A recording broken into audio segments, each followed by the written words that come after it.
How does a 16-year-old girl from a communist country turn into an entrepreneur in Canada?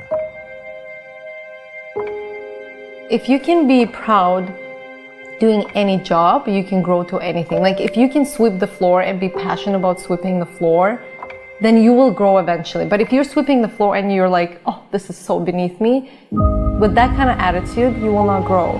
So it's all about the attitude. If you take pride in your work, regardless what work it is, you guarantee through hard work and persistence, of course, and vision, because you gotta have a vision. I think that's still very important. You can't be like, okay, I love this, but I'm gonna keep doing this. Well, if that's okay with you, that's fine, nothing wrong with that. But if you really wanna grow, you can be sweeping the floors, but having a vision of being a superstar or this author or a doctor or whatever it is that you want to be in life, and you will surely get there. However, you have to appreciate the small things in order to get to the big things. One cannot exist without the other. I think when you really want something, you have to prove that you are worthy, that you are the one. And I think too often people nowadays just give up when they get one note. Somebody else is going to get that person or that job or that program. We can have a vision, and when we get there, we realize, okay, we've fulfilled this vision. Now we have to continue daydreaming. It's about keeping the daydream going. The people that form the world is the people with vision.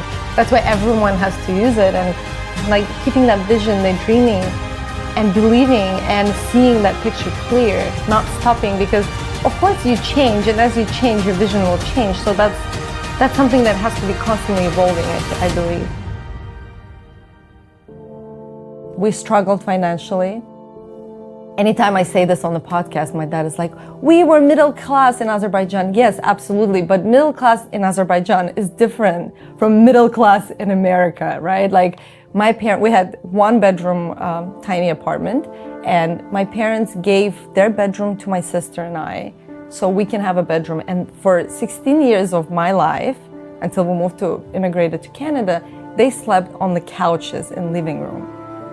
I think through life, whenever I am faced with hardships, I always try to focus on the positive, and sometimes it's difficult, but if you focus on the positive, it just feels a bit easier, I feel. My parents had to start from scratch, and my dad had a great job in Azerbaijan. He would travel, he worked for BP, and then he comes to Canada and he's a nobody. So he had to work security jobs. My mom would clean houses. It was difficult. I just remember even going to my parents one time because all my friends were going to the movie theater and asking them for like $10 so I can go see a movie. And they just looked at me and said, sorry, I can't. Like, we don't have this kind of money. Whatever money we have, we're spending it to feed. And of course, they didn't even need to explain it. They just said no. And I remember going to my room, just locking the door and crying my eyes out because I felt for a second like a victim. But then as soon as I felt that way, I realized, you know what? I don't need to be a victim. I can go and make my own money. Actually, this is great because I never want to depend on anyone, including my parents. So this from a young age of 16 taught me a huge lesson where I said, you know what? I'm gonna go work whatever jobs. I'm gonna make money, and you know what? I actually will help my parents because they brought me here. Alex says that like back then you two would go on these gratitude walks. Mm-hmm. One of the most powerful exercises you can do. Okay, can you break it down for us? Yes, it's not something we've invented. We got it from Tony Robbins, actually. Okay. If you do his, I think, Get the Edge 10-day program, on day one, he talks about gratefulness walks, which is very simple. Every day you go for a walk. You can do it alone or you can do it with your partner. And the way you start it is you just start saying things that you're grateful for that you already have in your life. So you could say, I'm grateful for my body. I'm grateful for my eyesight. I'm grateful for, you know, this beautiful city that I live in. So you start with things that are in the present. Then you can move on to, I'm grateful for my partner. I'm grateful for my friends and family. And then the magic part here is that you start saying things that you're grateful for that you don't have, but you want to manifest in your life. So we would go on these gratefulness walks while we're broke and just completely lost, don't know what we want to do in life. And we would say things like, you know, I'm grateful for having this amazing business. I'm grateful for, you know, that we get to travel the world together and that we're financially free and we have this beautiful home and all these things that we wanted to experience and live. And Brian, now, years later, it's crazy to think that we're here and beyond what we've even dreamt of or imagined. So we've used this exercise at different points of our lives, and it's extremely powerful, and it works every single time. But you really gotta like feel it, like as you're walking, you say it and you feel it. And yeah, like we would do it for a few months and then we would stop, but things would manifest in like a year or two. And then we would realize that they did, and we would restart the practice, but we would already ask for different things. And again, then they would come true. It's truly incredible. I think I'm not doing it at the moment, but me and Alex were talking about restarting the practice because it's just been life-changing for us. Yeah, I think it's super powerful. Would you make new ones up every day, or would you kind of say the same ones back and forth to each other? Because you can't say the new ones. Right, till you can change it slightly, but kind of you focus on the same vision. It's like you envision something and then you say it. You say it. And that's why I think after a few months we would give it a break. And then the universe or whatever goes out and starts to slowly manifest the right people, the right events. And then you realize a year or two later that, whoa, I am here. This is what I was envisioning. I think it goes hand in hand with having a strong vision. So it's using affirmations and the vision in a gratefulness walk. Yeah. 1993, 92, that's when Soviet Union broke down. And because before that, Azerbaijan was part of USSR, I grew up speaking Russian. And then all of that collapsed.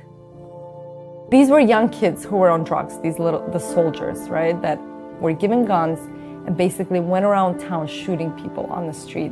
So we come out of the tube station. I'm at the time five and a half, probably 6 years old. And I see like helicopters flying, like grenades exploding. And meanwhile, my mom was probably like, holy, how are we gonna walk home? And we had a 15-minute walk to go to my grandma's house. And then we're walking. She took us through the small streets. This is probably one of my earliest childhood memories.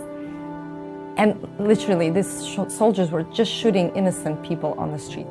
I remember turning to the right and seeing there's a soldier with like a, what are they called? AK-47s probably. He's standing at the end of the street and we're crossing the street and we're like almost at my grandmother's house. And he looks at us and then he turns the other way. Wow. So you could have been dead.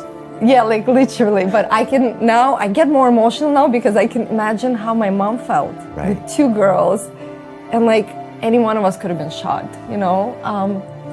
But you didn't process it. You were a kid and it was like a movie. No, it was just like a fun game because you're not attached to life then. Even if you were to die at 6, I don't think you're that afraid because you're like, oh, whatever.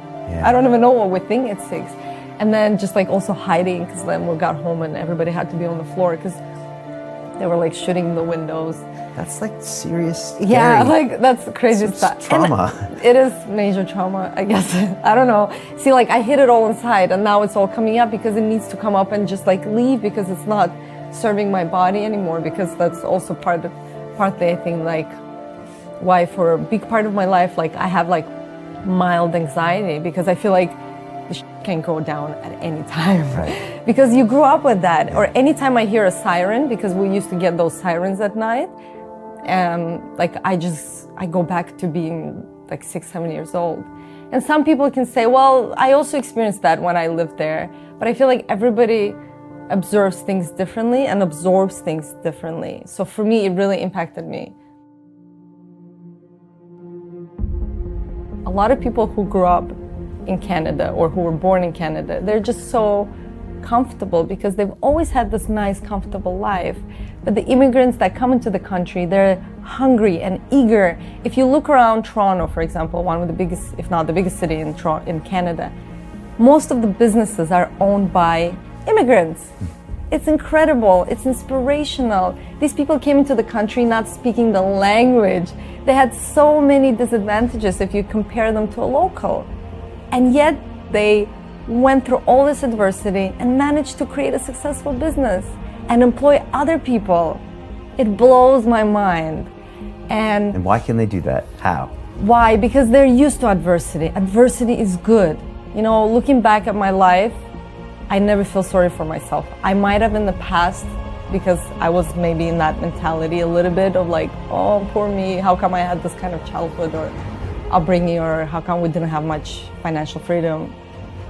But now I wouldn't change anything because I wouldn't be here. I wouldn't appreciate the things I have. I wouldn't have worked as hard as I have.